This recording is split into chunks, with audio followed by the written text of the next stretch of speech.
Olá, meus amigos! É com renovada alegria que nós estamos juntos mais uma vez aqui no Recomeçar Podcast Espírita. Nossa gratidão a cada um de vocês que tem se inscrito no canal, ativado o sininho. Inclusive, se você já tem se habituado a ver outros episódios nossos, verifique. Às vezes você está olhando os vídeos, assistindo, mas ainda não se inscreveu. Clique ali em se inscrever, ativar o sininho e também já vai deixando o like. Deixa o seu joinha aqui no episódio, no vídeo, porque a plataforma compreende que o conteúdo é um conteúdo relevante e passa a mostrar de forma natural, de forma orgânica para mais pessoas.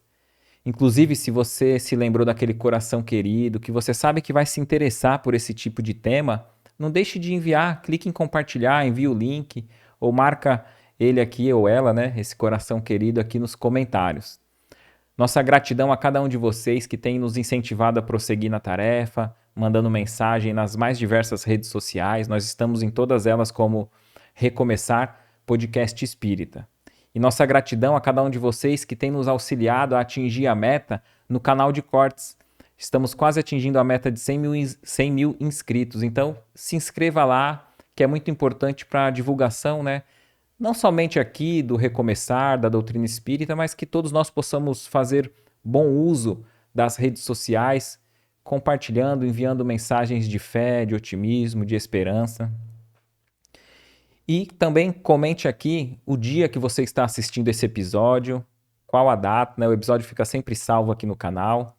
A sua região, a sua cidade, o seu país, também coloca aqui nos comentários. A gente gosta muito de saber até onde esse conteúdo do Recomeçar está chegando, está atingindo, né? E também comente como que você chegou até o Recomeçar. É muito importante para a gente saber. Foi a indicação de algum amigo, alguém que sugeriu, apareceu como sugestão na plataforma, ou você veio até esse vídeo através de algum corte que foi visto no Instagram, Facebook, TikTok, enfim.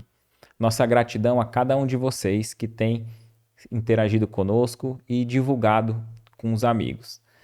E hoje é um episódio especial, digamos assim, né, que a gente possa enviar para aquele coração querido que está passando por dor, sofrimento, porque sem dúvida será um episódio inspirador, né? Você já está vendo aqui na descrição, né? O Jerônimo Mendonça, o gigante deitado, né? Vamos saber por que do gigante deitado, porque nós temos a alegria de receber hoje aqui o Nicola Frattari.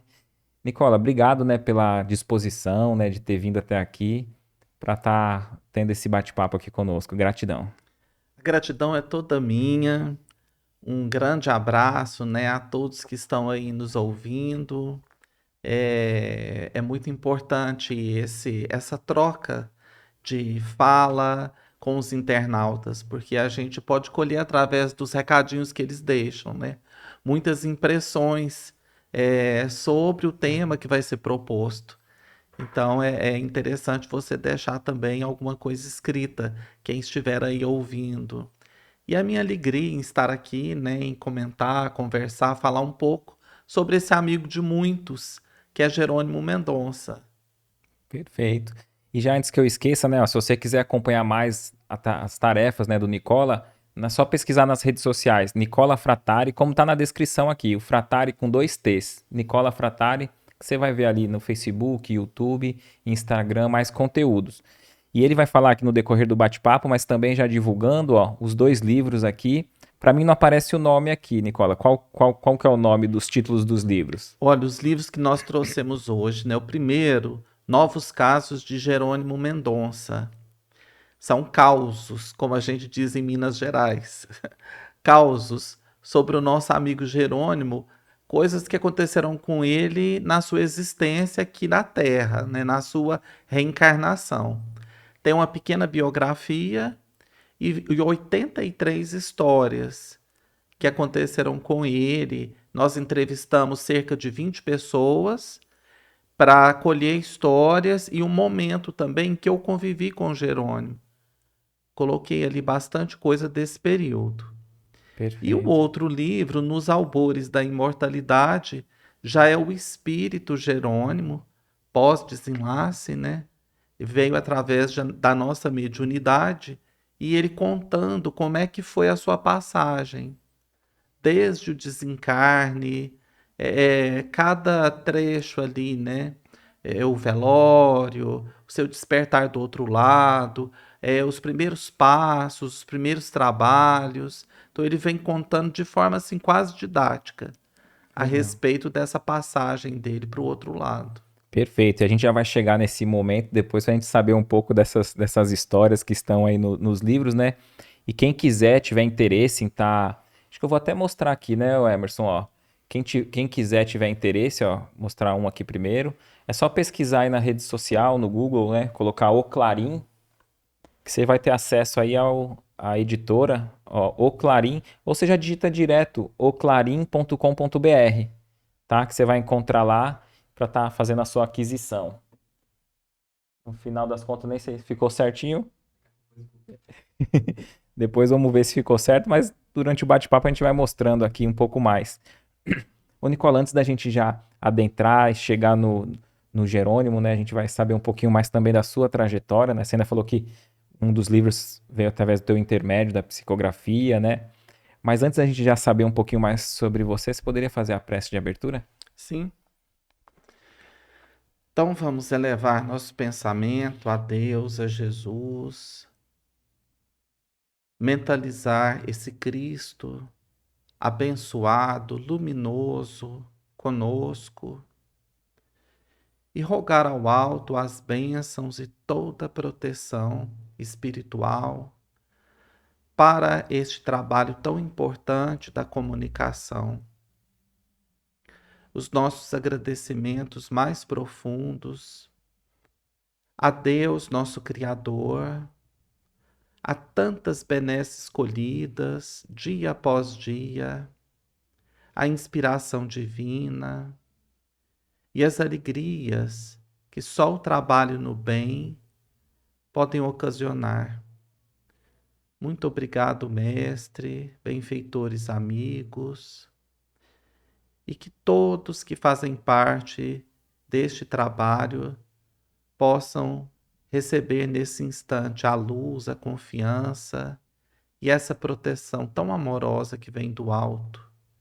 Que assim seja. Amém, graças a Deus. Nicola, aí no teu caso, né, a gente sempre gosta de saber um pouco mais como que deu a sua trajetória, né, na doutrina, se você já veio de família espírita, ou como que você conheceu a doutrina espírita. Olha, na minha casa era algo assim. Meu pai falava que era ateu. Ele se dizia ateu. A minha mãe às vezes ia numa religião católica, mas não tinha assim aquele segmento, né? Então eu não tive nenhuma formação religiosa na infância. Geralmente as pessoas seguem, né, aquela questão lá, fazem depois do batizado, né, na igreja e tal. Eu só fui batizado, mais nada. Nunca fiz primeira comunhão. Sim. Muita gente fala que fez, né? Então eu não tive esse contato. Mas desde criança eu sempre fui muito curioso. Eu sempre busquei a questão da oração, sempre gostei. E é interessante porque eu me lembro, muito pequeno, eu já falava em reencarnação. Eu acreditava na reencarnação, sem nem sonhar que existia uma religião ou uma doutrina que se chamasse Espiritismo, né? Eu fui conhecer o Espiritismo aos 15 anos de idade. Então foi essa criação que eu tive, religiosa, né? Mas esse lado, né, essa percepção pelo que está além do que a gente pode ver, sempre foi muito presente, Mesmo antes dos 15 anos? mesmo antes dos 15 anos. Por exemplo, na minha infância, eu tinha muito medo à noite e eu, de alguma forma, eu tinha percepção de algo extra, né? E aquilo me influenciava a ponto de eu passar a noite sem dormir, assim. E aos 13 anos, eu comecei realmente a ter sintomas de mediunidade. A mediunidade eclodiu, não tinha a mínima ideia do que fosse aquilo, então começaram a acontecer fenômenos. aparições, desdobramentos. E eu fiquei dos 13 aos 15. Teve algum caso que te marcou, assim, de uma visão de algum espírito, ou chegou a entrar em contato, assim, com algum espírito quando você era pequeno? Sim, porque foi um período muito difícil, até eu digo perturbador. Para você ter uma ideia, quase toda noite eu acordava gritando, eh, saía correndo pela casa, pedindo socorro, passava por desdobramentos, encontrava espíritos, né? Hoje a gente sabe que são irmãos doentes, né? Mas os chamados obsessores, aqueles espíritos perseguidores, visões terríveis, acontecia muito. Eu me lembro de uma vez, eu estava quase dormindo e de repente na porta assim do quarto apareceu um espírito. Eu sabia que era um homem mais velho e ele me falou que tinha desencarnado há pouco tempo, tipo assim, minutos ou horas. E eu já saía do quarto em grito, né? Minha mãe já vinha, meu pai ria, meus irmãos riam.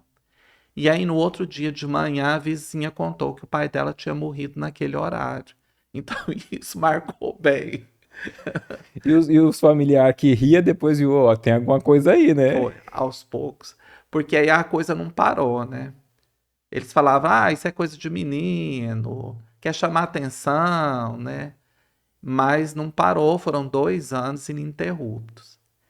E eu contava isso para os amigos, contava para as pessoas para tentar entender. Até que um dia eu achei uma amiga e ela me disse assim: Nicola, isso chama mediunidade. Minha mãe passou por coisas idênticas. Por que você não vai lá em casa falar com a minha mãe? E eu mais que depressa, né? Porque foi a primeira vez que alguém Deu uma luz, né, deu ali. uma luz, acreditou, né? E eu fui na casa dela à tarde, a mãe dela muito simpática, me explicou, falou, Nicola, eu passei pelas mesmas coisas, isso se chama mediunidade, existe uma doutrina chamada espiritismo. Eu falei, espiritismo, o que é isso, né? E ela foi me explicando. E aí eu lembrei de uma outra amiga também, que a gente estudou junto assim desde muito pequeno, a Nima. E lembrei, eu falei, gente, mas a Anima também, ela é espírita. E eu fui conversar com ela me levou para uma tia dela, que já era uma médium, Dona Áurea Muniz, presidente de casa espírita, médium há muitos anos, amiga de Chico Xavier. E eu fui na casa da Dona Áurea. E aí ela me orientou com mais segurança. Ela falou dos estudos, ela falou que eu devia frequentar uma casa espírita, tomar passe naquele momento, né? E assim eu fiz. Eu fiquei um ano conhecendo as casas espíritas da cidade. Eu me lembro que ela disse assim: Nicola, quando você chegar num lugar que você se sentir assim, em casa, você conseguir interagir bem com as pessoas, é lá que é o seu canto, né? É lá que é o seu grupo afim. E assim eu fiz. Comecei, ia numa casa espírita, ia noutra. Até que um dia eu fui visitar Jerônimo Mendonça, depois de um ano. Uma amiga convidou, nós fomos na casa de Jerônimo à tarde visitá-lo. Eu tinha uma ideia de quem fosse, mas não conhecia. E eu contei essa história para ele, né, assim que eu cheguei lá. Falei, olha, aconteceram esses fenômenos. O que eu mais ouvia nesse momento era a frase mais tradicional. Você é médium, tem que desenvolver, né? Todo mundo falava isso. E aí o Jerônimo riu, né? Falou, não, você não tem que desenvolver. Como é que você vai desenvolver algo que já está em você? Você precisa educar esses fenômenos, né? E a si próprio. Então, o Jerônimo me convidou para frequentar o Centro Espírita Seareiros de Jesus, tomar passe, água fluida, ouvir evangelho, participar do estudo, das obras assistenciais, né, campanha do quilo. E nós começamos ali. E ele ainda me disse, nesse dia, é importante porque muita gente passa por esse processo, né? Ele me disse assim, Nicola, O médium que não estuda é como um motorista de trânsito analfabeto das leis. Está escrito pare, ele não sabe, ele vai reto. Está escrito vire à direita, ele vira à esquerda. Só vai causar acidente. Então ele foi bem enfático assim. E ele falou: primeiro você vai conhecer a doutrina espírita, se tratar, né, desse momento. E um dia, se os espíritos acharem por bem te utilizar num trabalho, com certeza vai chegar esse dia. Então o Jerônimo, assim, ele me acalmou, me deu as diretrizes, o caminho, né? E ali eu fiquei, estou lá até hoje. Que legal. E quanto tempo levou assim para você começar a colocar a tarefa, né, a mediunidade a serviço do bem, assim, de um modo mais direto, vamos dizer assim? 10 anos depois, eu me lembro que eu fui esse dia que eu conversei com o Jerônimo foi em 1987. Foi o dia que eu estive na casa do Jerônimo e comecei a frequentar o centro como grupo mesmo, né? E aí, 10 anos depois, 1997, a mediunidade eclodiu de forma tranquila, serena, equilibrada. E esses 10 anos, eles foram muito importantes porque, primeiro, conheci a doutrina espírita, estudei. Eu era muito jovem, então eu tive tempo de terminar o ensino médio, fazer uma faculdade, começar a trabalhar, me estabilizar. Então foi um período muito importante, né, para eu centrar ali primeiro. E aqueles fenômenos, né, do início, né, que estavam me levando ao desequilíbrio, com poucos meses de frequência à casa espírita, aquilo tudo parou.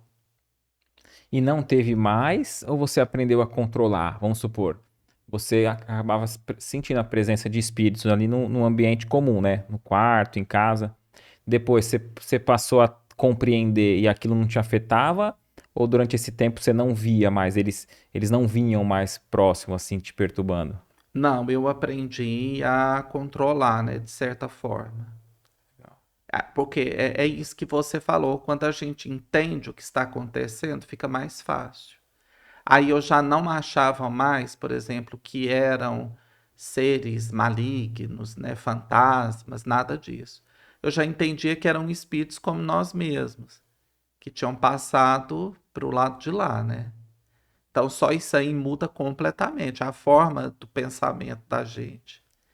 E eu comecei a entender o que era esse mundo espiritual e esses espíritos.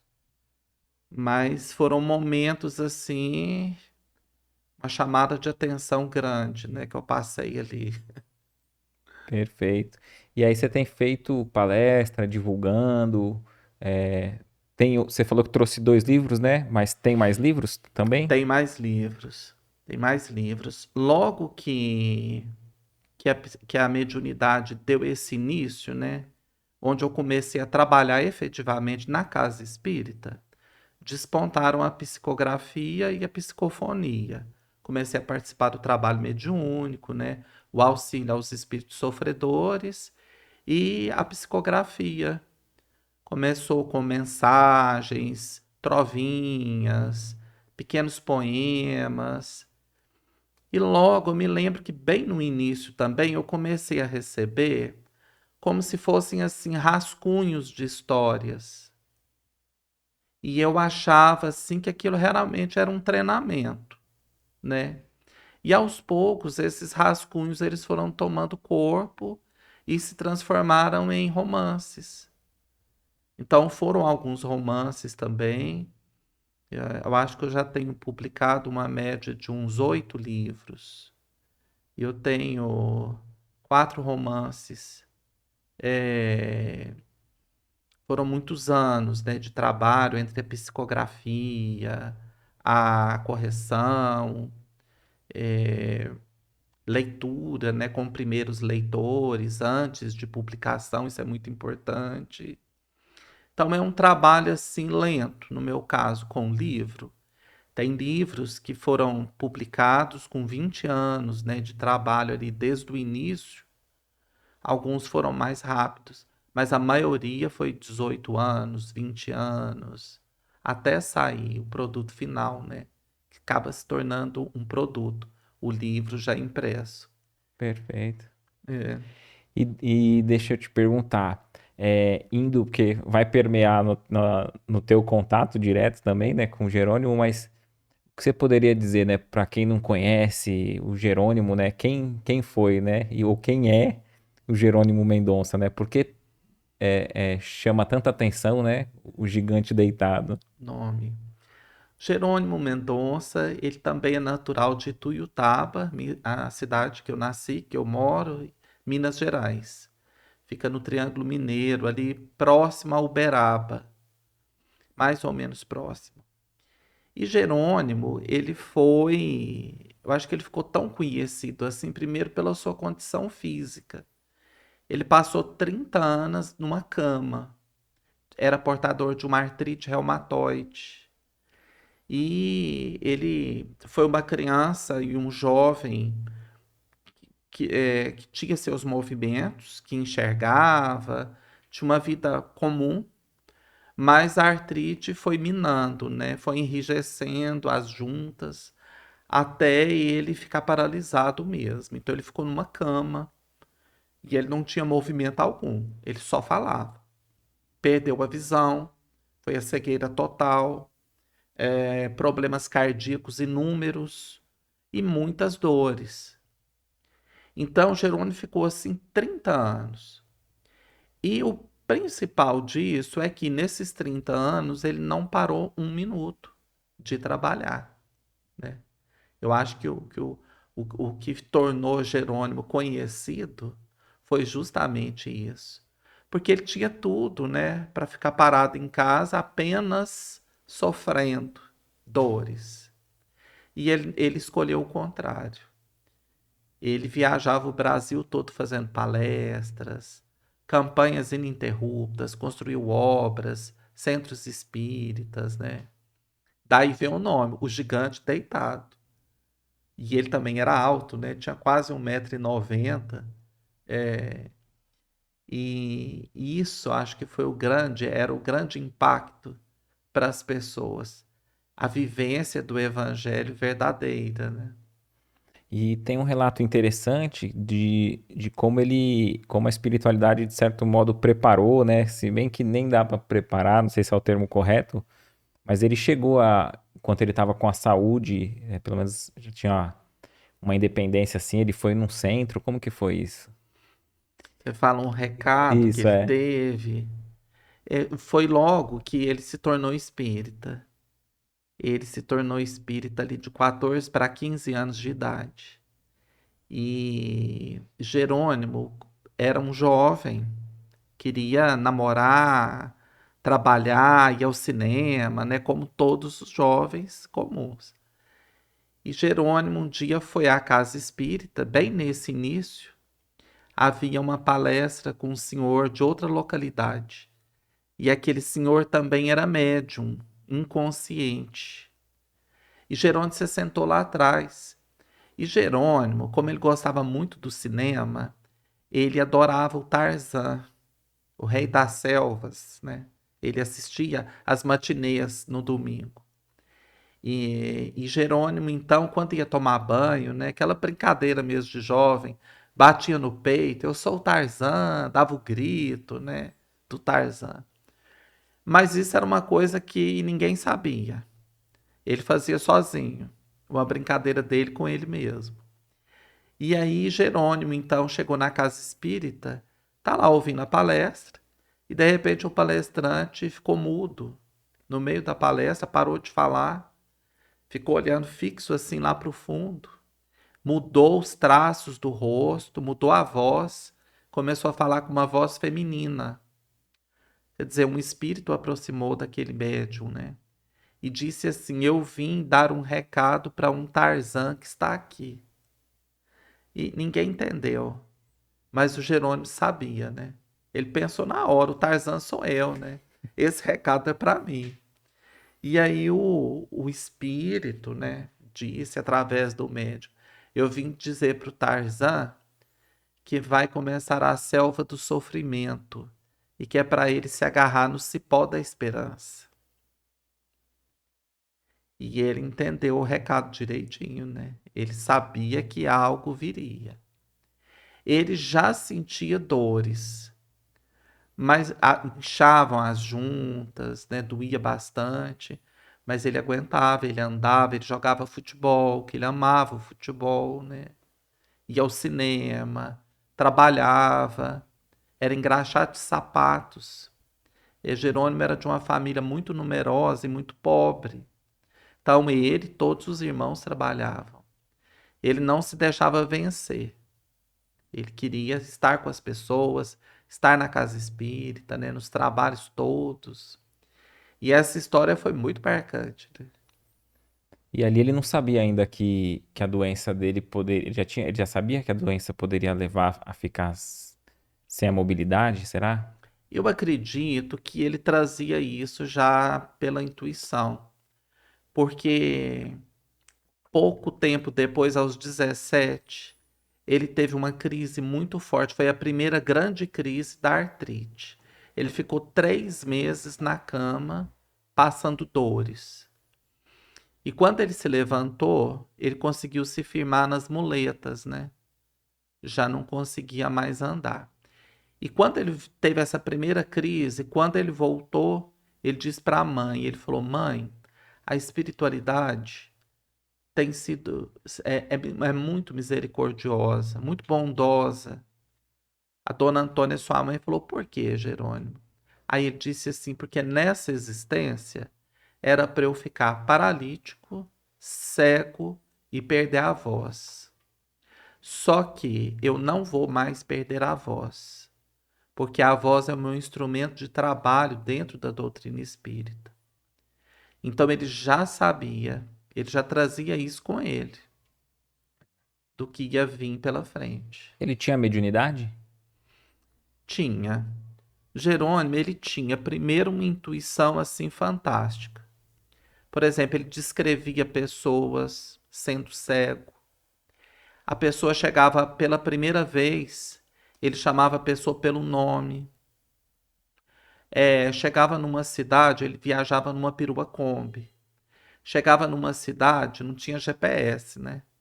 Aí as pessoas falavam: nossa, Jerônimo, e agora? Como é que a gente faz? Onde é esse endereço? Aí ele começava: desce 3 esquinas. Na quarta você vira para a direita. Ah, para ali que daí a 2 quarteirões tem um posto. Para lá e pergunta. Como que ele ia saber essas coisas, né? E ele tinha a percepção dos espíritos e do plano espiritual. As irmãs contam que era muito comum o Jerônimo dialogar com espíritos, sentir a presença, descrever espíritos. Sua irmã uma vez me contou que estava lá na cozinha, que isso aconteceu várias vezes, e o Jerônimo no quarto sozinho. E de repente elas escutavam o Jerônimo conversando. E aí falava: gente, mas ninguém entrou aqui, ninguém chamou, bateu palma, né? Quando chegava lá, ele estava falando sozinho com alguém, né? Um espírito. E a resposta ia e voltava, né? Ele dava a pausa, ouvia, respondia. E então, quer dizer, ele estava conversando com um espírito, né? Interessante. É. E como que iniciou assim para ele, né, a tarefa de falar, de divulgar, ou até mesmo a fundação do centro, das creches? Tem algum caso, algumas histórias, algum relato Tem que bastante. ilustre esse início da tarefa dele? Ele entrou na doutrina espírita aos 15 anos. E como ele era assim um autodidata, né, ele gostava muito de ler, e a doutrina espírita ele absorvia com muita facilidade, muito inteligente. Ele já começou ali estudando muito e foi meio que de imediato, porque ele já trazia essa coisa da comunicação. Tinha uma voz radiofônica, uma voz linda, possante, forte. Então ele já começou e logo ele começou a fazer palestras das mocidades espíritas, né? E aí as pessoas começaram a chamá-lo nas reuniões públicas e o pessoal gostava muito, então já começou a chamar para as outras cidades. E isso assim com 16, 17 anos. Ele já começou ali. E o Jerônimo, ele fazia a Ave Maria na, no alto-falante da praça. A cidade era muito pequenininha, não tinha uma rádio ainda.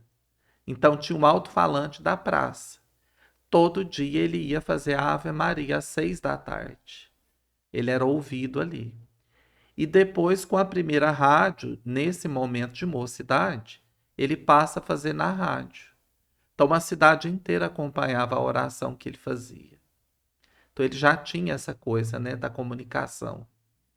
E também, nesse momento de mocidade espírita, ele começa o programa espírita, Alvorada Espírita Cristã. Ele é que começou a fazer já. Também ali em torno de 16 para Na rádio. 17, na rádio. E ali ele começou, né, como orador já, desde esse momento. As obras foram mais para frente um pouco. O Centro Espírita Ceareiros de Jesus foi em 1970. E ali ele já construiu, no outro ano, a Gráfica Espírita Caibá Chútel, construiu um centro espírita no Córrego da Canoa, que era uma região de zona rural. Depois desse centro espírita, o pessoal lá não levou muito adiante, funcionou um tempo só. E mais tarde, anos 80, a creche, a grande obra, né? O Lar Espírita Pouso do Amanhecer, que está lá até hoje, são 240 crianças. E ele tinha uma campanha ininterrupta. O tempo inteiro, Jerônimo trabalhando em prol de alguma causa, ajudando uma instituição aqui, outra ali, né? As pessoas visitavam o presídio público 2 vezes por semana. A sua irmã fazia a sopa na casa espírita, Josefa, e levava nessas visitas. Ele levava o livro espírita, falava o evangelho, é, não parava. E as orientações às pessoas, que também não paravam. A pessoa ir procurar ele para ele orientar. Isso era o tempo inteiro. Ou por telefone, ou presencialmente. Após as palestras, né, fazia aquela fila de gente para conversar com ele. Isso era para todo lado, onde ele ia era sempre assim. E chama atenção a locomoção, né? Você falou que ele ia numa perua, ele ia numa cama. É.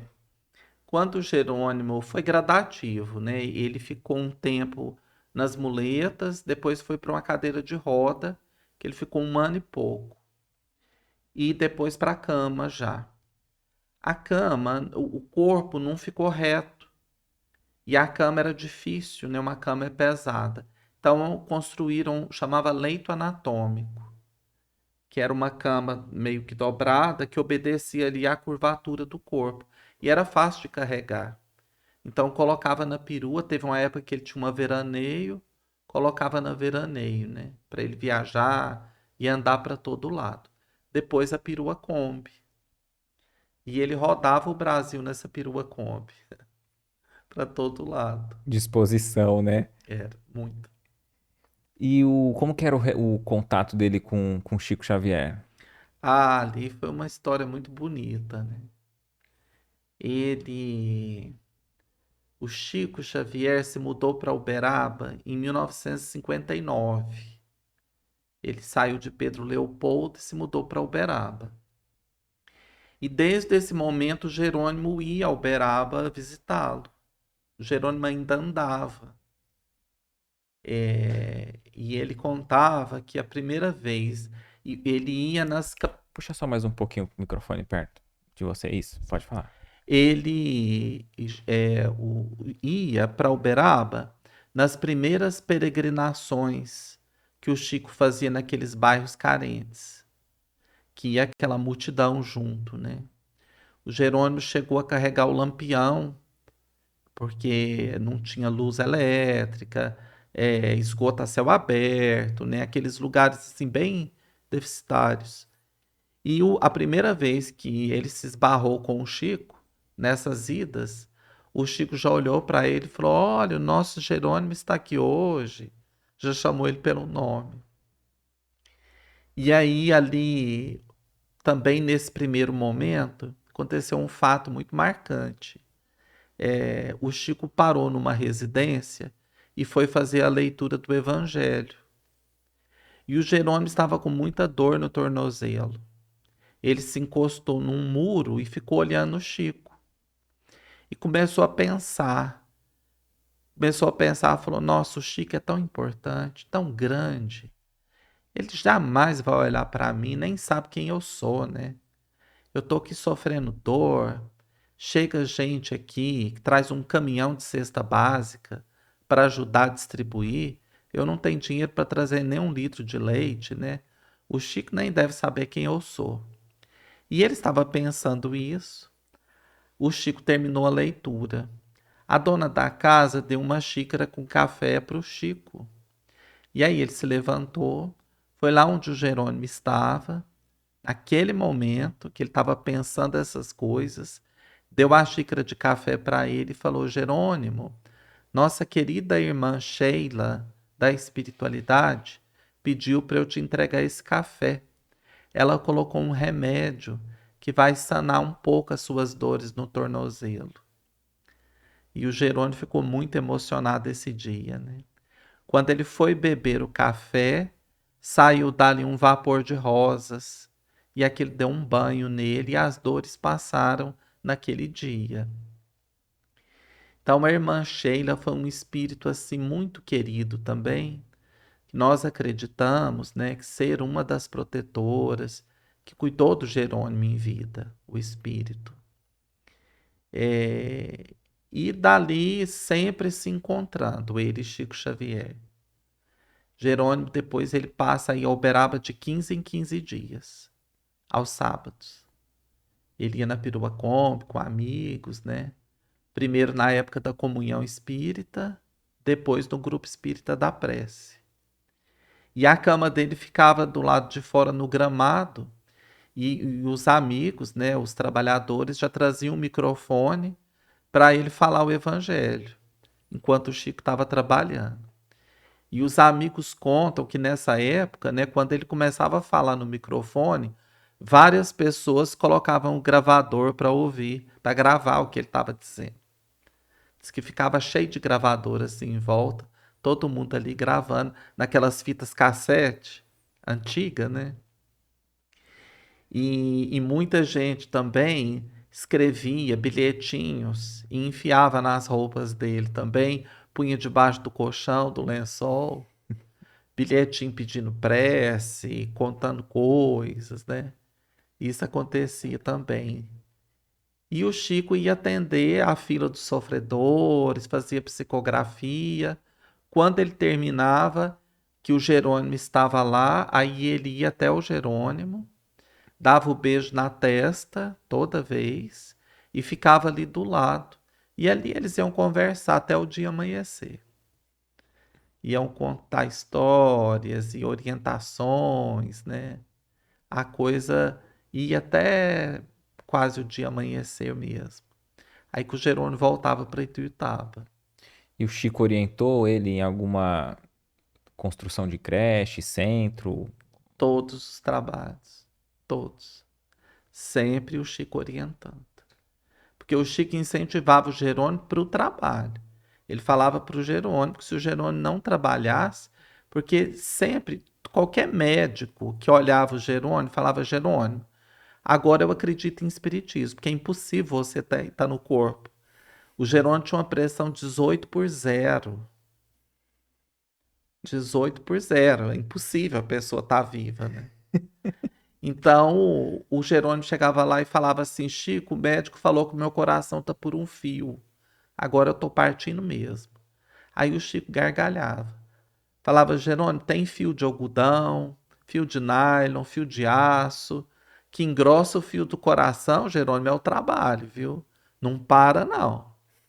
Então ele incentivava o Jerônimo ao trabalho, às boas ações, à caridade, né? E tudo que o Jerônimo fazia, ele conversava com o Chico, né? O Chico dava as orientações, explicava, né, o que tinha que ser, mandava, por exemplo. Às vezes, quando o Chico estava na fila, ele ia conversar com alguém, aí ele falava para a pessoa, vai lá fora conversar com o Jerônimo. Dividia um pouco os É, atendimentos.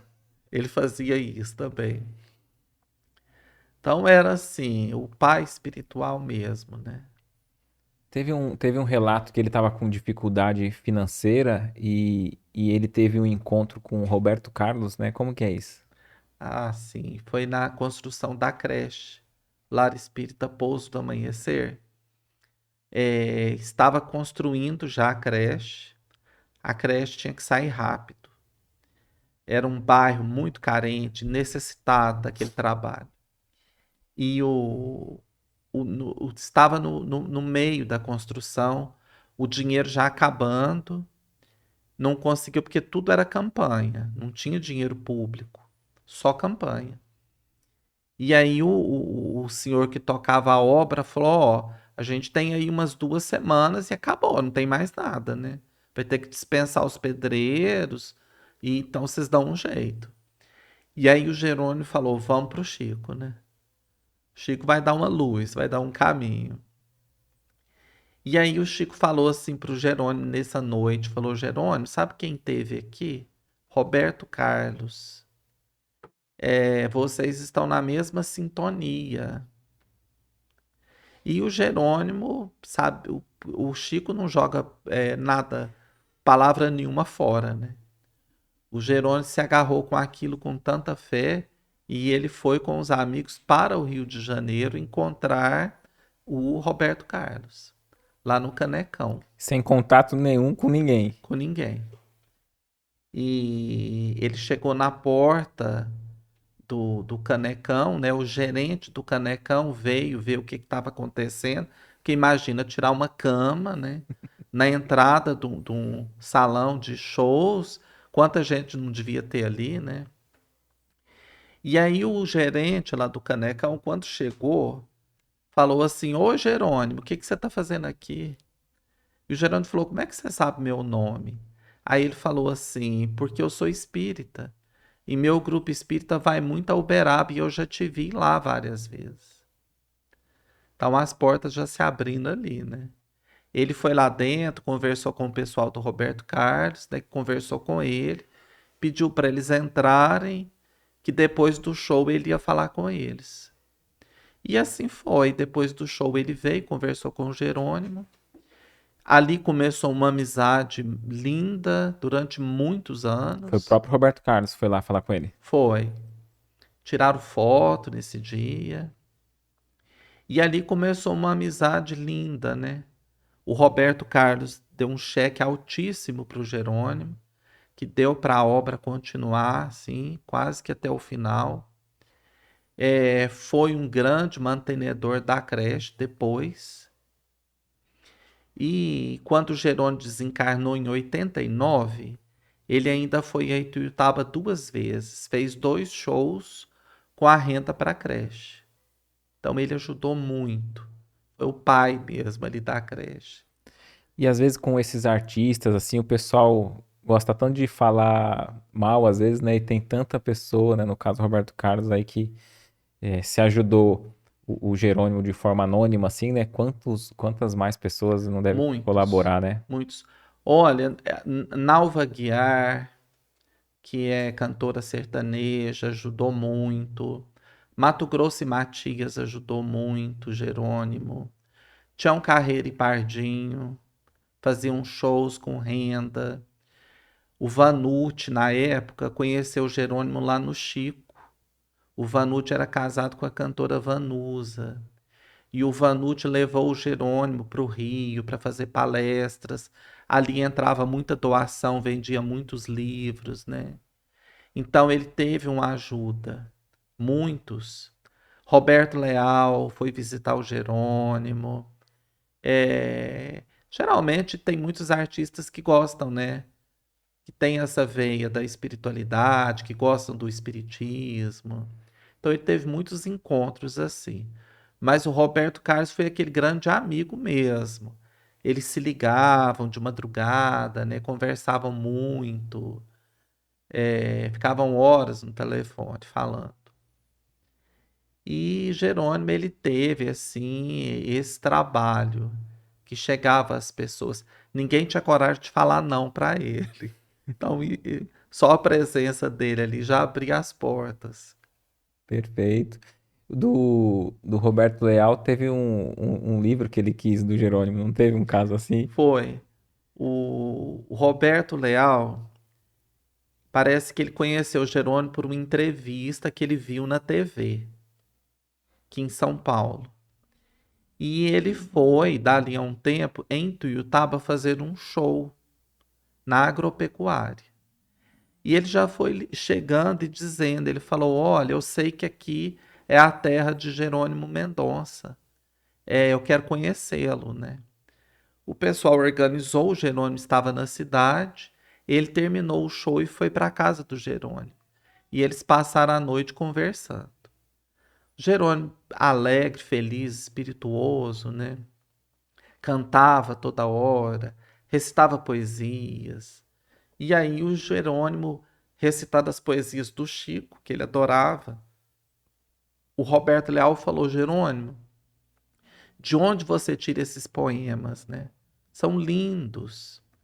E aí o Jerônimo falou para ele, ó, o livro está aqui na estante, chama Parnaso de Além Túmulo, que é o primeiro livro do Chico de poesias, né? São poetas brasileiros e portugueses. Primeiro livro psicografado e publicado por Chico Xavier. E aí o Roberto Leal falou: onde eu encontro? Onde eu compro essa joia rara, essa preciosidade? E o Jerônimo falou: imagina, esse livro que está aqui é seu, é um presente. E o Roberto Leal ficou muito feliz com aquilo. E aí passou, dali eles continuaram a conversa, passou um tempo, ele falou assim, Jerônimo, não posso aceitar. Aí o Jerônimo falou, por quê? Ele falou, tem um nome aqui na primeira folha, Terezinha Carvalho Vilela. E esse livro não é seu, você deve estar enganado. E a Terezinha Carvalho Vilela era uma grande amiga de Jerônimo. Ele chamava ela de mestra, porque ela foi a primeira professora dele, quando ele era criança. E a dona Terezinha lia para o Jerônimo todo dia à tarde. Era com ela que eu ia para a casa dele. E tinha vários livros lá que eram dela, né? Não era do Jerônimo, os livros eram dela mesmo. E aí o Jerônimo disse assim: imagina, Roberto, esse livro é meu. Essa senhora pede meus livros emprestados e põe o nome dela em tudo. Ela acha que eu não sei, mas ela faz isso. Aí a prova aí. Você pode ficar despreocupado, o livro é seu. O livro eu comprei e eu estou te presenteando, né? Aí ele falou, tá bom, já que você está dizendo, eu acredito, né? E não era nada, o livro era da dona Terezinha mesmo, né? E no outro dia, ele mal esperou o dia amanhecer, ligou para dona Terezinha, né? E aí ele brincava, ria. A dona Terezinha ficava brava, fazia aquele teatro, né? Falava, nunca mais você faça isso com as minhas coisas, né? E aí ele disse, a Trovinha, ele falou, mestra, tudo bem, eu vou te recompensar, então eu fiz uma trovinha para você. E aí ele mandou uma assim, é, mestra querida, agradeça, ser espírita é ter ideal. Foi-se o livro da Terezinha no bolso do Roberto Leal. Maravilhoso, muito bom, né? Ele tinha essa saída. E além da determinação dele ali, o bom humor dele também era marcante, né? Aqueles que conviveram de perto relata assim que ele tinha muito bom humor até para lidar com o sofrimento, né? O tempo inteiro. Feliz, alegre, positivo, irradiava felicidade. Às vezes, a gente estava chegando no alpendre para entrar direto, tinha uma sala, né, o quarto onde ele ficava. Então, às vezes, a gente estava chegando no alpendre, você tinha a impressão que ele estava em pé, andando e conversando com as pessoas. E aquela voz forte, né? Parece de tanta energia que ele tinha, né? E muito bom humor o tempo inteiro. O que mais dos casos da história dele, assim, o que mais te emocionou, o que mais te encanta? Eu convivi com o Jerônimo 3 anos, até ele desencarnar. E desde o primeiro dia que eu fui à sua casa, eu passei todas as tardes. Eu estudava de manhã, a dona Terezinha passava na minha casa na hora do almoço e a gente ia para a casa dele. Sempre o pessoal ia para ajudar, né? Para as irmãs descansarem um pouco, porque ele precisava de alguém para tudo, né? E não parava de chegar a visita e o telefone. Então tinha que ter alguém ali o tempo inteiro. Então a gente ia todo dia. E aí, 5 horas, a gente ia embora, tomava banho e voltava à noite para o centro, né? E nessas tardes, durante esses 3 anos, mexeu muito comigo. Era a questão, por exemplo, nós que estávamos ali por trás, tinha hora que a gente olhava e pensava, ele vai desencarnar. Você imagina uma pessoa sofrendo dor o tempo inteiro, no peito, nas juntas, é, e as pessoas ali do lado contando problemas, chorando, e ele suava, ele perdia a cor, a camisa dele encharcava de suor, ele pedia um Isordio, a gente fazia massagem no coração, e ele ouvindo a pessoa na maior atenção do mundo, sabe? E aí, de repente, ele voltava e começava a cantar e orientar aquela pessoa. E aquilo mexia muito comigo, porque a gente que estava por trás, como eu falei, via, né? Sabia o que ele estava passando. Talvez um visitante nem percebesse. Então, isso sempre foi muito forte, sabe? É, eu, apesar de, né, a gente ser muito imperfeito, mas eu tento me equilibrar em momentos por ver o exemplo do Jerônimo, né? Eu tento buscar sempre a resignação nas coisas, porque a gente via ali como ele se portava, né?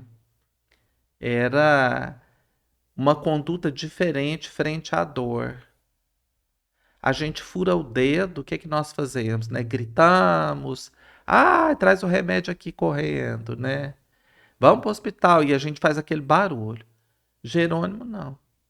Naturalmente ele falava, Nicola, põe um isordinho na minha língua. Quando ele falava assim, a gente sabia que ele estava muito ruim, né? E ele, naturalmente, o tom de voz dele não se alterava. Faz massagem. A gente fazia massagem no coração. Fazia, tá bom, mais um pouco, fazia. Tá bom, volta, né? Continua. E isso, assim, como ele lidava com a dor, né? Era impressionante. Ele também tinha contato com o Divaldo? Não, se encontraram, assim, vezes esporádicas. Às vezes que o Divaldo foi em Ituiutaba fazer palestra, ele sempre ia ver o Jerônimo. E no Chico, o Divaldo sempre que estava assim próximo a Uberaba, fazendo palestras, ele ia lá ver o Chico também. Então eles se encontravam, né, nesses momentos. E conversavam, né, mas não tinham assim uma relação estreita, não se ligavam, mas eram amigos nesse sentido, eles se encontravam. E a espiritualidade sempre teve presente, né? Ao redor dele. Eu vi um relato sobre ele estava gravando uma palestra num disco e não saía a palestra. Hum. Como que era isso? Tinha um cachorro atrapalhando? Foi. Ele gravou o seu César França, lá em Tuiutaba, tinha um estúdio precário, né, rudimentar para a época. Ele gostava muito de música, o seu César França. E o Jerônimo gravou primeiro um disco, um LP, chamado Obrigado, Senhor. Ele recitando poesias do Chico. E depois fizeram um segundo LP, Intimidade Espírita. Tem até no YouTube, quem quiser ouvir. Como que eu pesquiso lá? O nome Intimidade Espírita? Intimidade Espírita Jerônimo Mendonça. Quem jogar vai ouvir o LP. E o lado A era uma palestra com esse nome, Intimidade Espírita. O Jerônimo gravou e se gravava esses discos de madrugada, porque qualquer barulho exterior saía na gravação. Então gravou o lado A perfeito, né? Terminou, bora gravar o lado B. Era outra palestra. E aí o Jerônimo começou a fazer a segunda palestra, o galo da vizinha começou a cantar. O galo cantava, cantava, cantava, saiu na gravação. O pessoal para tudo, perdemos, né, a gravação. Esperou um pouco, quando o galo parou, começaram de novo. E aí os gatos no telhado começaram a miar e brigar e fizeram aquele estardalhaço. Saiu, estragou de novo. Foram gravar pela terceira vez, os cachorros na rua começaram a brigar e derrubaram as latas de lixo. Na época não era saquinho plástico, era lata mesmo. E derrubou lata, né? Virou aquele barulhão. Perdeu a gravação, né? Já era madrugada, todo mundo cansado. E aí o Jerônimo falou, pessoal, vamos dar um tempo. Tomar um café, ir ao banheiro, né? O pessoal parou um pouquinho. De repente ele falou assim, ele ficou quietinho lá no canto dele. Aí ele falou, vamos gravar que agora vai sair. Chamou a turma, né? E aí ele, ao invés dele fazer a palestra que tinha combinado, ele começou a contar uma história que não tinha nada a ver, né? Era uma história da princesinha e do jardineiro, que saiu, que foi gravada. E ele começou a contar a história da princesinha que era muito rica, que morava num castelo fantástico, com jardins quilométricos, que tinha mais de 100 pares de sapato, e do jardineiro que era pobre, que não tinha nada. E ele foi contando. E o pessoal achou estranho, mas deixou correr, né? Já estava tudo ligado, aparelhagem gravando. E aí, quando ele terminou, ele contou, ele falou, pessoal, quando a gente parou, essa história começou a passar na minha cabeça como se fosse uma fita. Foi vindo a história todinha. E aí eu entendi, né, que não era para ser aquela palestra, era para ser a história. A espiritualidade queria que fosse. E ele nunca tinha ouvido aquela história na vida, saiu ali na hora. É pura intuição da espiritualidade. Interessante, né? Né? Tem um relato também, eu esqueci o nome, de uma amiga, é Ianusa? E Canusa. Icanusa. Ele também teve relatos com ela, né? Que ela não conhecia a casa dele, descreveu a casa Ah, dele. não, aí foi a Antusa. Antusa. A Antusa Martins. A Antusa Martins foi uma médium na cidade de Uberaba. A Antusa, vale a pena estudar sobre a Antusa, tem uma biografia dela. Ela era uma grande médium de ectoplasmia, né, de passes, de cura. A Antusa, quando criança, ela teve meningite e foi curada por Eurípides Barçanufo, na cidade de Sacramento. E Eurípides a preparou, ensinou ela até a manipular os remédios quando criança, para uma tarefa mediúnica em Uberaba. Então ela ficou a vida toda em Uberaba aplicando os passes, né? E eu não a conheci, mas quem a conheceu tem histórias lindas assim a respeito. Ela não falava muito bem, mas ela se fazia entender, né? Tinha sempre alguém junto que ia ajudando. Aí ela falava algumas frases, fazia alguns gestos. E o Jerônimo, quando foi conhecer a Antusa, ela já sabia, já conhecia Jerônimo e contou que ela, Chico Xavier e Bezerra de Menezes iam à casa de Jerônimo em desdobramento para tratá-lo já há muito tempo. E ela contou como é que era o quarto, a posição dos quadros. O Jerônimo tinha tinha 2 tapetes que eles colocavam nos pés dele, um verde e um vermelho. E aí ele tava, se não me engano, nesse dia ele tava com um tapete verde. Aí ela falou assim: eu gosto mais do vermelho. Até isso ela falou. Então Jerônimo, chegava em Uberaba de 15 em 15 dias, visitava a Antusa, tomava o passe com ela, depois seguia para a casa do Chico, para o grupo espírita da prece. É interessante. E aí, ah, como que foi um caso em que ele estava para desencarnar e ele quis dar um adeus pro Chico, algo assim? É, ele teve uma hemorragia nas vias urinárias e nada cortava. Remédio nenhum dava jeito naquilo, né? Foi ficando fraco, perdendo as forças, e o médico disse, falou, olha, Jerônimo, você está com os dias contados, né? É uma semana, você não vai aguentar. E aí o Jerônimo falou, olha, já que eu estou desencarnando, eu quero me despedir do Chico. E o médico falou, não vai não, porque você vai desencarnar na estrada, né? Você não vai aguentar ir balançando dentro de uma perua até Uberaba. E os amigos ficaram com muita piedade, conseguiram alguém que tinha um avião pequeno. E me parece que eles tiraram os bancos e colocaram a cama do Jerônimo e levaram para Uberaba. E aí chegou, na época era na comunhão espírita ainda, que o Chico frequentava.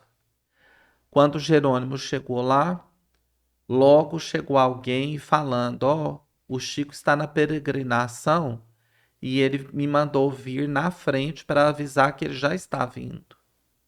Então o Chico já sabia, né? Que o Jerônimo estava lá e o que estava acontecendo. E aí o Chico foi, daí um tempo o Chico chegou, falou, quando viu o Jerônimo, ele estava tão mal que o lençol estava vermelho De sangue. de sangue pela hemorragia nas vias urinárias. E aí o Chico chegou e falou: Jerônimo, você está parecendo uma rosa vermelha. Uma rosa é algo muito belo, mas nós temos que ter cuidado, senão ela pode despetalar. E aí o Chico pediu para as pessoas fazerem uma fila, cada um passar e dar um beijo na testa do Jerônimo, quem estava ali naquele momento. E aí, quando terminou, o próprio Chico colocou as mãos na barriga do Jerônimo e aplicou um passe. E o Jerônimo, eu me lembro perfeitamente dele contar isso, que parecia que das mãos do Chico saíam raios, descargas elétricas, e aquilo mexia lá dentro da barriga dele. E ele cortou a hemorragia, se sentiu bem, foi voltando, né, a si, a cor do rosto, né? E ele disse que quando ele se sentiu bem, ele pensou assim: nossa, como eu tô quase partindo, hoje o Chico vai me consolar, né? O Chico vai me dar o ombro. Aí disse que nesse mesmo momento o Chico falou assim: Jerônimo, o evangelho da noite é seu. Pode começar a falar que eu vou lá para dentro trabalhar, né? E aí o pessoal trouxe o microfone e ele começou a falar evangelho. Falou o evangelho, o povo ia juntando ali, né? E aí, mais tarde, quando o Chico voltou, de madrugada, ele falou: sabe por que que você teve essa hemorragia? Ele falou: não, Chico. E aí o Chico falou, né? Foi porque você aceitou o coitadinho. As pessoas começaram a ter dó de você, coitadinho do Jerônimo, pobrezinho do Jerônimo. E você começou a acreditar que você é um coitadinho mesmo. E aí seu cérebro desenvolveu essa hemorragia. E aí o Chico dava dura, né? Falou, ó, Jerônimo, cuidado, viu? A partir de agora, nunca mais. Só pensamento positivo, alegria, bom humor, né? Conversas sadias, né? Que ele sempre teve. Mas redobra, né? E aí o Chico, na hora de ir embora, o Jerônimo falou, tchau, Chico, muita paz. Aí ele falou, corta o Z. Quer dizer, muita pá. A pá é um instrumento de trabalho. para trabalhar mais ainda. Então não era paz, era pá. E entre eles era sempre assim, o Chico incentivava o Jerônimo para o trabalho, o tempo inteiro. E essa história ficou muito marcada, né? Eu acho que ela é uma das mais assim divulgadas até hoje. É a história do coitadinho. É porque é interessante porque imagine ele, né, com toda a dor, sofrimento, tal, as pessoas às vezes chegam próximo, quer agradar e vai colocando, né, numa situação assim de vítima, tal. E imagine nós, né, às vezes a gente vai desabafar com um amigo, às vezes a gente tá até errado e o amigo concorda com a gente Sim. pra ficar bem, pra não ficar mal ali, Tentar dar não, um apoio, né?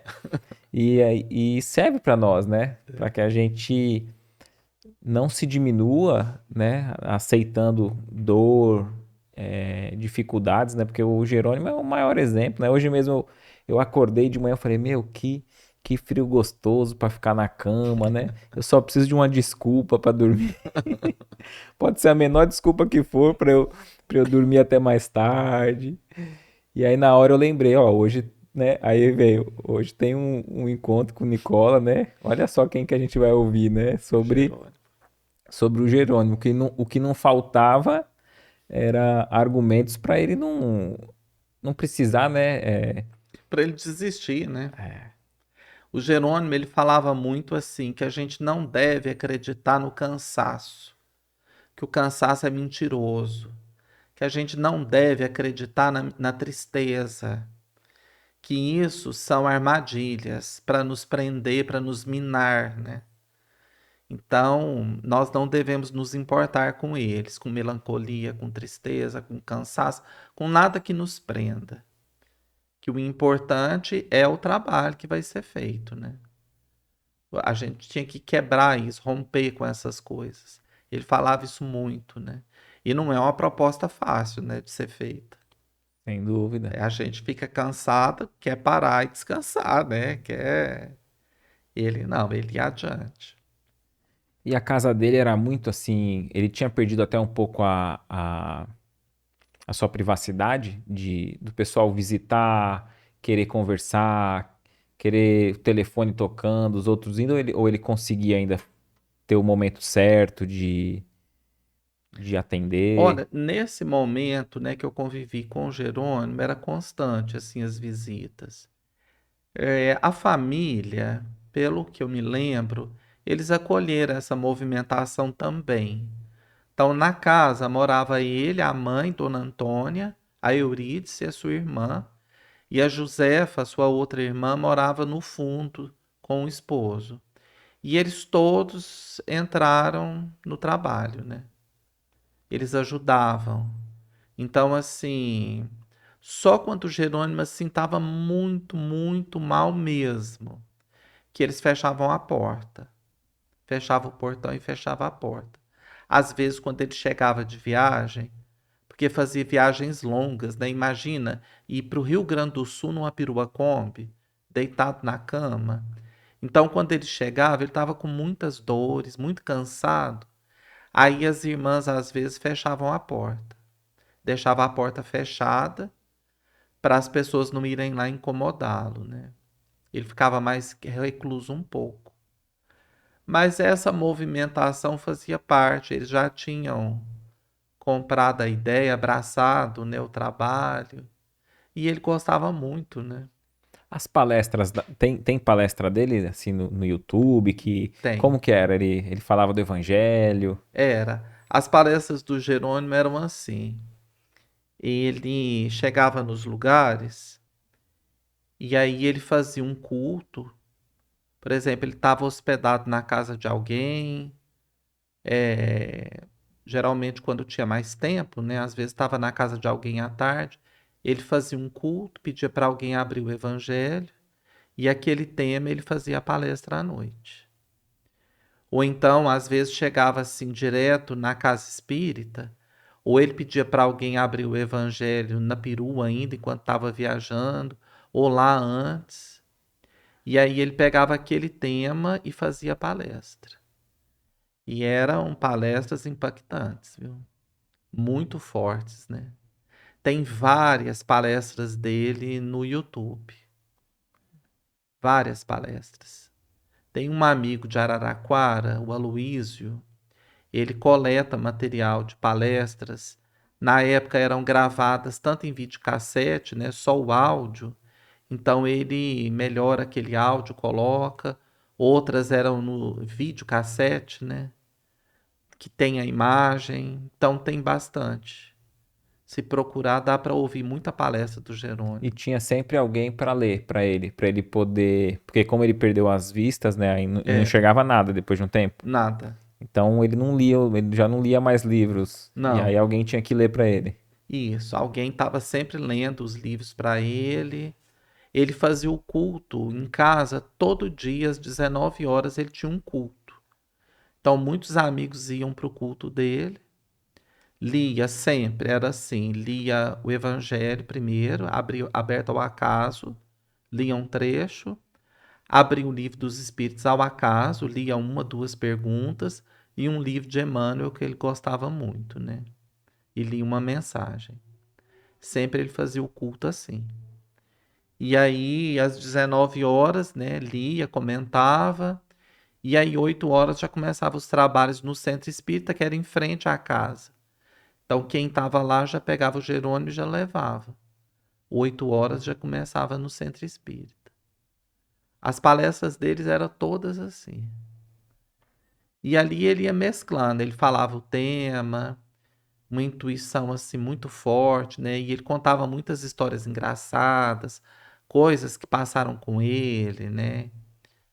Para chamar mesmo, mexer com as pessoas, né? Qual a história dele? Você lembra de alguma que ele contava que, Nas é, palestras, que você gosta, que te chama atenção? ele contava tantas, várias que eu contei aqui, ele contava, é, dependendo do tema, né? Eu lembro uma vez, ele chegou num centro espírita e e aí quando o presidente foi anunciá-lo, né? Elogiou muito, né? O grande Jerônimo e tal. Não, quando ele desceu na porta do centro espírita, a vizinhança toda veio ver. Os meninos da rua juntou ali, ficou aquele público grande na porta do centro. E aí ele entrou, já começou a palestra, e o presidente falou: Nossa, todo mundo veio ver o Jerônimo, a rua inteira, né? E aí, quando ele pegou a palavra, ele falou assim: Todo mundo veio me ver, realmente. O senhor não sabe por quê. Porque uma mãe ali da rua chamou a meninada e falou assim: se vocês não tomarem Todd, vocês vão ficar igualzinho aquele homem lá. Vai lá pra vocês verem como é que ele tá. E aí, por isso que a rua encheu. Então ele sempre fazia essas brincadeiras assim, né? Ele sempre dava um jeito de alegrar ali com histórias. Tem a história de um amigo dele, ele contava isso em palestra. Ele tinha uma palestra marcada, mas nesse dia ele não estava bem, né? Quando ele falava que não estava bem é porque realmente não estava. E ele pediu um amigo para ir substituí-lo. E aí, quando foi no outro dia, o amigo foi lá na casa dele e falou: Jerônimo, você não sabe o que aconteceu. Eu estava indo fazer a palestra ontem, no meio do caminho teve lá um problema, não sei o que aconteceu, o carro capotou, rodou 3 vezes, mas graças a Deus eu não tive nenhum arranhão, não aconteceu nada comigo.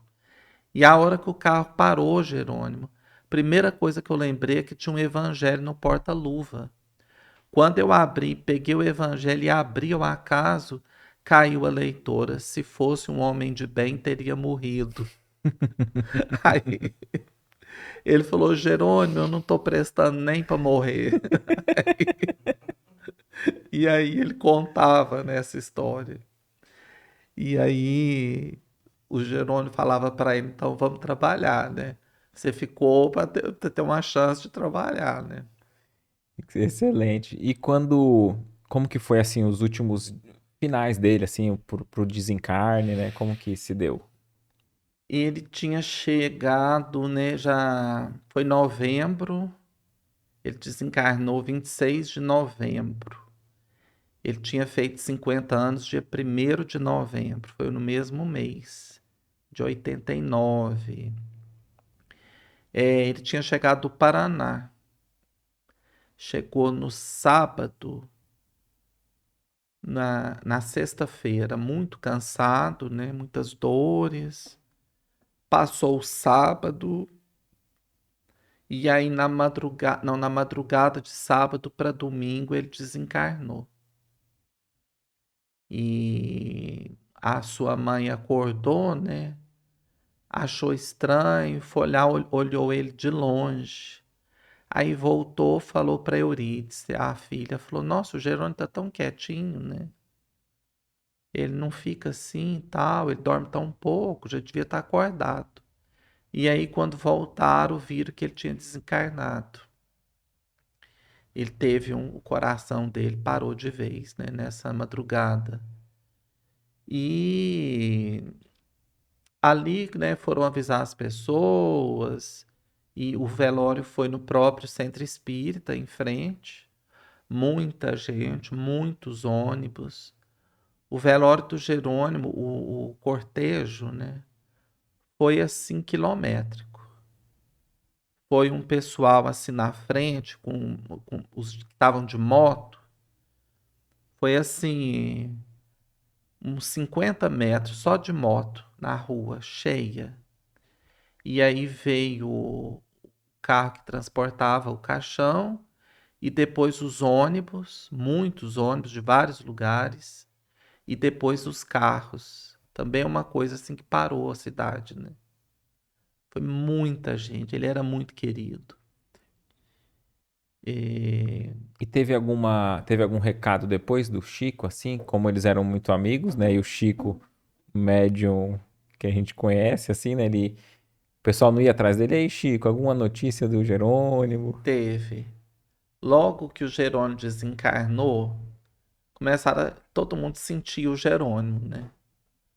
Então tinha gente que via o Jerônimo voando, tinha gente que via o Jerônimo na cama, sonhava, né? E aí foi bem rápido, assim, não sei se um mês, foi bem rápido. Foram lá o grupo, né, lá dos Ceareiros de Jesus, que acompanhava o Jerônimo, foram visitar o Chico.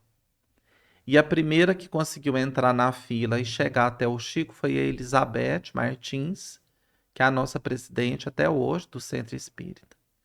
E quando a Elizabeth passou pelo Chico, o Chico falou para ela, falou: "Olha, o Jerônimo está bem, o mérito dele todo foi para o seu socorro, né, na espiritualidade. Mas o Jerônimo não está andando. O Jerônimo está fazendo tratamento, ele ainda está paralisado, o seu perispírito não se voltou aos movimentos. Ele está passando por cirurgias espirituais, fisioterapias, e ele ainda não está andando, vai demorar um pouco." E aí a Beth achou aquilo muito sério, porque chegava notícia de todo jeito, né? E falou: "Chico, eu vou chamar o pessoal aqui, você fala isso para eles." Aí trouxe os amigos que tinham ido, o Chico repetiu a história, falou tudo. E depois, nos próximos dias, toda pessoa de Tuiutaba que ia no Chico, ele falava a mesma coisa. Eu conversei com a Edna Franco, que é uma médium da nossa cidade, com a Márcia França. Outras pessoas falavam que o Chico repetia a história. Que o Jerônimo estava passando, né, tratamento e ainda ia demorar. Mas que a visão, não. Ele enxergou assim que ele deixou o corpo, ele enxergou. Ele não tinha perdido, né, no perispírito. E o Chico explicou que aquilo era um processo natural. Como ficou muito tempo atrofiado, ele ia voltando gradativamente, não foi de uma vez. O motivo era esse. Fica até de lição pra gente aprender como que às vezes a gente acha assim, desencarnou, volta. Não, a doutrina espírita não ensina isso, né? Não, Que tem a recuperação é, no plano espiritual, né? é passo a passo, né? Deixa eu te perguntar, vou querer saber agora como que começou as mensagens pro livro, né? Que é aquele que é quando o Jerônimo já está no plano espiritual e trouxe por psicografia através de você, né? Esse aqui foi de. Esse é. Não é psicografado, esse é pesquisa. Sim, Esse é pesquisa, Novos Casos de Jerônimo Mendonça. Esse livro, ele surgiu, o seu Aparecido, que era o diretor lá do Clarim. Nós nos encontramos um dia na cidade de Uberlândia. Fui apresentado a ele e a primeira biografia que saiu sobre Jerônimo é o livro da Jane Martins Vilela, que chama-se O Gigante Deitado. Foi lançado em 1994, também pelo Clarim. E o seu Aparecido, nesse dia, foi pouco antes, um ano antes da pandemia, mais ou menos.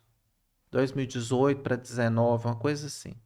O seu Aparecido falou, Nicola, o livro da Jane rodou muito, saiu muito, e as pessoas sempre estão me perguntando que dia que vai sair um livro com novas histórias.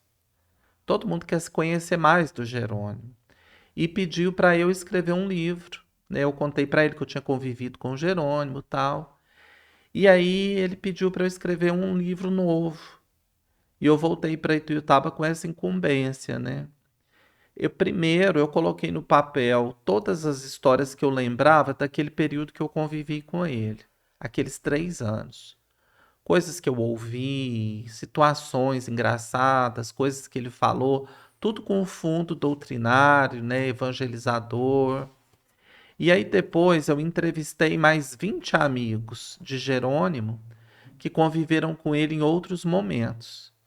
E as pessoas também trouxeram novas histórias, né? Nenhuma história que está aí se repete de outros livros. São todas inéditas. São 83. Vou mostrar de novo E aqui. a família disponibilizou também, sem saberem que eu estava escrevendo o livro, eles me ligaram e me disponibilizaram o arquivo de fotos do Jerônimo. Então são 42 fotografias, quase todas inéditas também. Então ficou um livro muito bonito, né? Ó, por exemplo, tem uma aqui, ó, Proteção do Alto. E aí eles estão aqui verificando a Kombi de viagem, né? Aqui ele ia fazer a palestra, a viagem, resolveu levar sua mãe. É, essa história é interessante porque era o seguinte: ele ia fazer uma viagem e ele falou: Mãe, eu vou fazer uma viagem próxima e a gente vai, faz a palestra e volta. A senhora não quer ir? E ela ficou muito feliz, né? Falou: Vamos, vamos sim. E aí chegou no dia, eles entraram na perua Kombi, né? A dona Antônia foi na frente com o motorista, quem ia dirigir. E aí eles andaram 3 quarteirões. A dona Antônia falou assim: Meu filho, eu não quero ir mais não. Ele falou: Por quê, mãe? Ela falou: Eu senti um aperto no peito, no coração. E toda vez que eu sinto esse aperto, é uma coisa me falando: Não. Você pode me deixar aqui que eu vou voltar a pé para casa. Não precisa nem me deixar lá. Tá pertinho. Aí o Jerônimo falou: Uai, mãe, então tá bom, né? E aí seguiram viagem. No caminho, o motorista, quando já estavam na rodovia, o motorista teve um ataque, um desmaio, um ataque epilético, se não me engano. Perdeu os sentidos por completo. A Kombi saiu da estrada, entrou no meio do matagal, foi fazendo zigue-zague até que bateu numa árvore, né, e parou. E o Jerônimo foi jogado de um lado para o outro, mas ninguém machucou. E o Jerônimo falava, né, que a proteção do alto esteve ali, né? Ninguém machucou, não aconteceu nada, que os perigos existem, mas que a proteção está sempre presente. Então essa história é para enfatizar isso. Intuição de mãe, né? Quando mãe. Quando mãe fala, pode ter certeza. Aí esse outro aqui, ó, já é pelo espírito, ele já no plano espiritual e através da sua mediunidade, da sua psicografia, né? Sim. É, deixa eu mostrar aqui pro Emerson.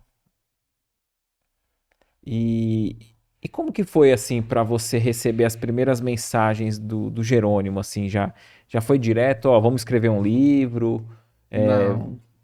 você psicografa ou só ou psicografava, né, no caso desse livro aqui, só no centro ou em casa também, como que era?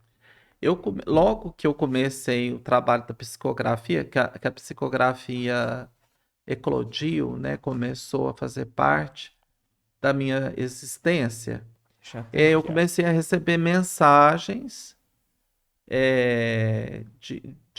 recebia mensagens, sonetos, versos, e eu fiquei um ano onde os espíritos que escreviam, eles não assinavam nomes. Eles escrevia lá uma mensagem, colocava de um amigo espiritual, né? E eu fiquei um ano assim.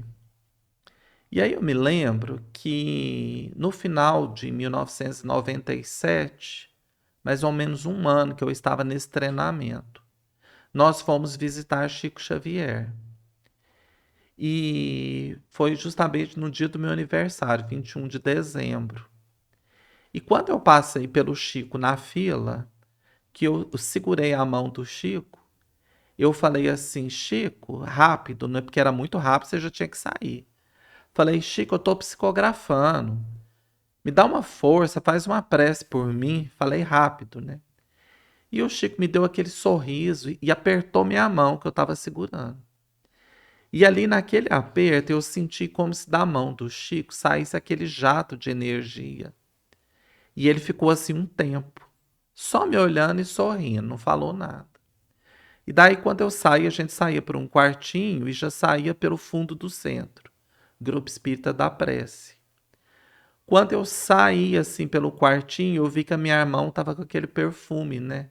O Chico, o suor dele era um perfume de rosas. Ele exalava aquilo. E eu fiquei muito emocionado, muito tocado. Isso era sábado. Voltamos para Ituiutaba. Na quinta-feira era o dia do nosso treinamento na Casa Espírita. E a partir desse primeiro dia, a primeira mensagem que eu recebi assinou Jerônimo Mendonça, depois desse contato com o Chico. E aí os espíritos começaram a assinar as mensagens. Então o Jerônimo ele sempre esteve presente, escrevendo, mandando mensagens. Teve momentos que ele gostava muito de versos, né, sonetos. E o livro, ele surgiu agora mais recente, foi durante a pandemia. Nós recebemos. O Jerônimo, ele foi nos intuindo, né, que ele gostaria de escrever esse livro, que conta justamente a passagem dele. O desencarne, os primeiros tempos ali, tudo cronometrado, como é que foi, né?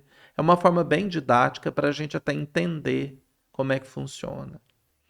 E ele vai contando, né, o acolhimento que ele teve, para onde que ele foi, os primeiros tempos, até que ele começa a trabalhar, esse processo desse tratamento espiritual que ele recebeu.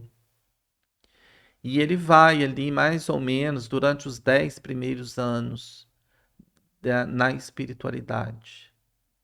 Ele vai contando de forma romanceada, né, as experiências que ele teve. E o que te chamou a atenção do que ele contou aí, assim, de algum. Ele trouxe relato de outros espíritos ou da tarefa que ele está desenvolvendo? Sim, aqui ele dá mostras já, né, dos braços de trabalho, das frentes de trabalho que ele já foi se envolvendo, e tem muitos reencontros bonitos com amigos queridos, né, da terra que já haviam partido, que ele reencontra. É, e ele deixa claro essa preocupação dele com um grupo afim de trabalho no cuidado, na proteção, na orientação às casas espíritas. Jerônimo tem essa frente de trabalho ainda hoje na espiritualidade. A gente viaja o Brasil inteiro e onde quer que nós cheguemos, né, para fazer o trabalho, a gente escuta depoimentos das pessoas. Jerônimo Mendonça já comunicou aqui, incentivando os trabalhadores, nos ajudando. A gente estava passando uma dificuldade, ele deu uma comunicação. Isso é muito recorrente. Nós escutamos isso no Nordeste, no Sul, onde a gente vai. Então é real, é porque é coerente, né, uma coisa com a outra. E ele aqui ele deixa muito claro essa preocupação dos espíritos. Porque a base da doutrina espírita hoje, para a doutrina espírita se manter, são as casas espíritas, são os grupos de trabalho. O médium, aquele que está na diretoria, a sopeira, né? Os trabalhos todos, aquele que cuida do movimento espírita, o palestrante, todos, o coordenador de estudos. É isso que faz a doutrina espírita acontecer, né? Estar viva, acolhendo as pessoas. Então uma das frentes de trabalho de Jerônimo é essa. E hoje a gente já pode compreender que ele se reabilitou, assim, fisicamente no plano espiritual, né? Sim. Tem aquela questão, por exemplo, nós entendemos com Allan Kardec lá no Livro dos Médiuns, né? Que um espírito, ele, quando quer se fazer notar por nós encarnados, ele se apresenta tal qual a última encarnação, né? Como nós o conhecemos. Então é muito comum as pessoas verem o Jerônimo de óculos escuro, na cama, outras pessoas o veem em pé. Então isso é muito comum acontecer. Muitos relatos assim de pessoas. Excelente. Legal. Ô, Nicola, tem mais algum fato que você gostaria de falar? Alguma pergunta que eu não fiz que você gostaria que eu tivesse feito? Fica à vontade para. Eu penso que o Jerônimo ele foi um grande exemplo. Jerônimo ainda está muito presente dentro da doutrina, porque ele é o evangelho vivo, né? Quando Allan Kardec escreve no Livro dos Espíritos sobre a questão do tríplice aspecto, ele fala da filosofia, da ciência e da moral. E o Kardec deixa isso muito claro, que a parte moral da doutrina espírita é a nossa prática, é a nossa vivência. E isso torna a pessoa o evangelho vivo. E Jerônimo ele cumpriu com esse papel, porque ele transformou uma expiação em uma missão de amor, né? De cuidados. E quando a gente escuta seus exemplos, essas histórias que nos comovem, nos emocionam, nos alegram, eu creio que é uma semente que é plantada em nós mesmos. É como se Jerônimo estivesse dizendo: eu consegui, você também consegue, né? O exemplo do Jerônimo, eu acho que ele é muito positivo por isso. A gente pensa, poxa vida, ele tinha tanta dificuldade e ele fez tudo isso, eu também consigo, né? Nós não vamos viver a vida dele, não vamos fazer o que ele fez, mas o que cabe a nós, nós conseguimos. Jerônimo é a prova disso. A prova da fé, da coragem, né? Como eu disse, do não acreditar no cansaço, né? Isso tudo nos fortalece, a gente vê que é possível quebrar essas barreiras. Excelente. Ó, para você que chegou até aqui, né, nesses minutos finais aqui, a gente já vai estar caminhando para o final. Comente aqui, gigante. Coloca aqui nos comentários a palavra gigante que a gente vai saber que você chegou até esse finalzinho do nosso podcast. É, ele tá ligado a alguma colônia espiritual específica? Ele chega a mencionar isso no livro ou não? Neste livro, o Jerônimo conta que quando ele desencarnou, ele passou o primeiro ano, o tratamento dele foi na colônia de Eurípides Barçanufo, na cidade de Sacramento. Tem até um livro do seu Isoldino, médium Isoldino, Desencarnações Coletivas, que eu conheci posteriormente, que ele também conta que ele estava no início na colônia de Eurípides. E Jerônimo tinha uma ligação muito forte com o Caibá Schuttel, que era o nome, inclusive, da gráfica que ele construiu, Gráfica Espírita Caibá Schuttel. O trabalho do Jerônimo era todo voltado para divulgação, né? Então, Jerônimo ele vai para a colônia de Caibar-Schutel também, nestes primeiros tempos, quando ele desencarnou. Depois, com o trabalho, ele dá a entender que ele não ficou fixo. Por exemplo, ele comenta sobre uma colônia nas imediações da cidade de Ituiutaba, Colônia Verde, que ele também trabalhava ali, né, ligado aos processos ali das instituições. Mas o que a gente vai entendendo é que Jerônimo, ele, aos poucos, ele foi se ligando a vários espaços na espiritualidade. Então, eu não sei se hoje ele é ligado a um lugar só, mas pelos trabalhos que ele movimenta, ele circula, né, o tempo inteiro. Ele está em vários lugares, assim. Não tem muito, eu acho, né, uma coisa mais fixa. Se uma cama não limitava ele, né? Imagine agora no plano espiritual aí, volitando. É por aí. Ele não para, né? Nicola, eu queria agradecer, né, mais uma vez a sua disposição, estar aqui conosco, né? Agradecer a cada um de vocês que chegaram até aqui nesse podcast, nesse momento. Se você lembrou de algum coração querido que você quer também incentivar, né, estimular a prosseguir no bem, com esperança, com fé, comenta aqui, compartilha esse link, melhor dizendo, envia o link para a pessoa, marca ela nos comentários e deixar os minutinhos finais aqui para você encerrar esse podcast da maneira que você quiser. Isso, falar sobre Jerônimo é gratificante. E ouvir sobre Jerônimo, né? Porque é conhecer a doutrina espírita também, né?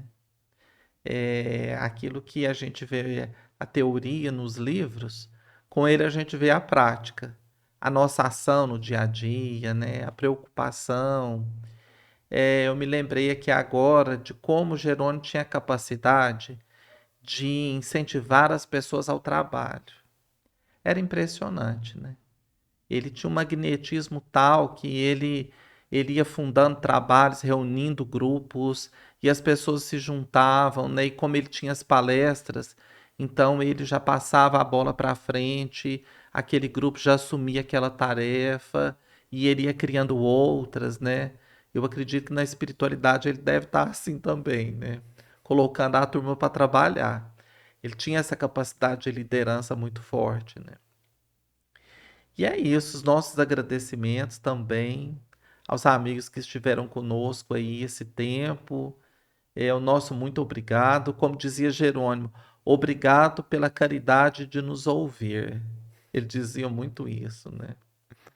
Gratidão. Obrigado, viu? Obrigado. Muita paz a todos. Que a gente possa estar junto na próxima semana, todas as quartas, às 19 horas.